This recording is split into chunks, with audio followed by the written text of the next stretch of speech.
អ្នកស្រីបាទអ្នកស្រីមើលឃើញចំណុចអ្វីខ្លះចំពោះសាលាមាសនេះបានជាអ្នកស្រីដាក់កូនមកសិក្សានៅទីនេះចាអរគុណលោកពូ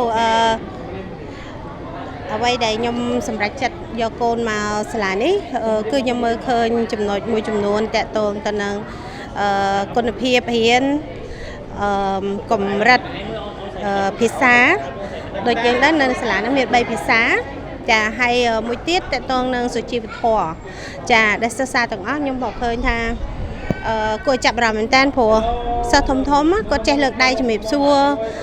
ប៉ាម៉ាក់ឬអាណាព្យាបាលផ្សេងទោះបីជាគាត់អត់ស្គាល់ក៏ដោយអញ្ចឹងនេះមួយបង្ហាញថាកម្រសិស្សសាលាផ្សេងដែលគាត់ចេះលើកដៃសំពះបែបហ្នឹងអញ្ចឹងទៅបាទខ្ញុំគិតថានៅហ្នឹង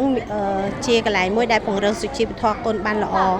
ចាហើយទី2ដូចខ្ញុំលើកមុនហ្នឹងអញ្ចឹងតកតងភាសាគឺនៅសាលាហ្នឹងកូនខ្ញុំអាចរៀនបាន3ភាសាដោយមិនបាច់ផ្លាស់ប្ដូរឬក៏ត្រូវការដឹកជញ្ជូនដោយសារតែពួកខ្ញុំប្តីប្រពន្ធខ្ញុំធ្វើការអញ្ចឹងពេលខ្ញុំត្រូវការឲ្យកូនរៀនខ្ញុំអត់មានពេលក្នុងការដឹកគាត់ទៅវិញទៅមកអញ្ចឹងកន្លែងហ្នឹងគឺជាចំណុចដែលខ្ញុំចាប់អារម្មណ៍ដែរហើយទី3នោះទៀតគឺតកតងនឹងសុវត្ថិភាពព្រោះខ្ញុំឃើញការគ្រប់គ្រងសិស្សការផ្ដល់ព័ត៌មានសិស្សតំណែងសិស្សមួយគ្រូហើយនឹងការយាមកាមមួយអ្នកសន្តិសុខនោះវាបានធ្វើឲ្យខ្ញុំមានអារម្មណ៍ថាកក់ក្ដៅហើយនឹងសុវត្ថិភាពក្នុងការទុកកូននៅនឹងពេញមួយថ្ងៃចាអញ្ចឹងនេះគឺជាចំណុចដែលធ្វើឲ្យខ្ញុំពិចារណាហើយសម្រេចចិត្តដោយមិនស្ទាក់ស្ទើរក្នុងការយកកូនមកដាក់នៅសាលានេះចា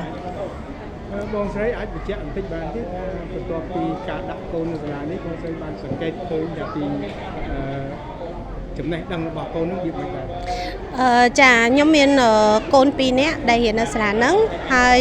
កូនទី1គឺគាត់ចាប់ផ្ដើមរៀនពីមត្តេយ្យកម្រិតទាបរហូតដល់កម្រិតខ្ពស់គឺខ្ញុំមើលឃើញពីការក្លាហានរបស់គាត់ហើយគាត់អាចប្រើភាសាបាន2ក្នុងពេលតែមួយយើងភាសាខ្មែរយើងមិននិយាយព្រោះយើងនិយាយរាល់ថ្ងៃប៉ុន្តែគាត់និយាយភាសាខ្មែរហើយយើងភាសាចិនបានល្អ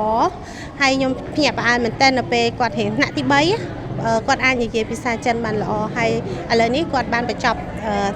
ថ្នាក់ទី6ថ្ងៃនេះហើយគាត់នឹងទទួលសញ្ញាបត្របញ្ជាក់ការសិក្សាហើយចំណែកកូនពៅវិញ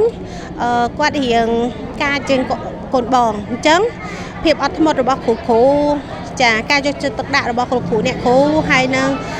បុគ្គលិកសិក្សាផ្សេងទៀតនៅក្នុងសាលាហ្នឹងធ្វើឲ្យខ្ញុំកក់ក្ដៅហើយទទួលអារម្មណ៍ថាអាចពឹងបានហើយកូនខ្ញុំនឹងមិនពិបាកក្នុងការចាំបីបាច់ចាយើងនិយាយស្រួលស្ដាប់ទៅគាត់កាចប៉ុន្តែជាមួយនឹងភាពទន់ភ្លន់ភាពបត់បែនការយកទឹកដាក់មួយគ្រូ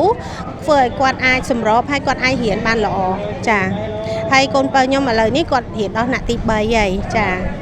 បងស្រីអាចបញ្ជាក់ឈ្មោះបងស្រីបន្តិចហើយនឹងកូនរបស់បងស្រីបន្តិចចាខ្ញុំឈ្មោះសុនសូលីដាហើយកូនខ្ញុំ2នាក់នៅទីនេះកូនបងគាត់ឈ្មោះខេស៊ីងហាវ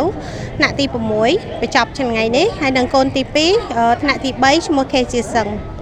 ចាអរគុណបងចាអរគុណ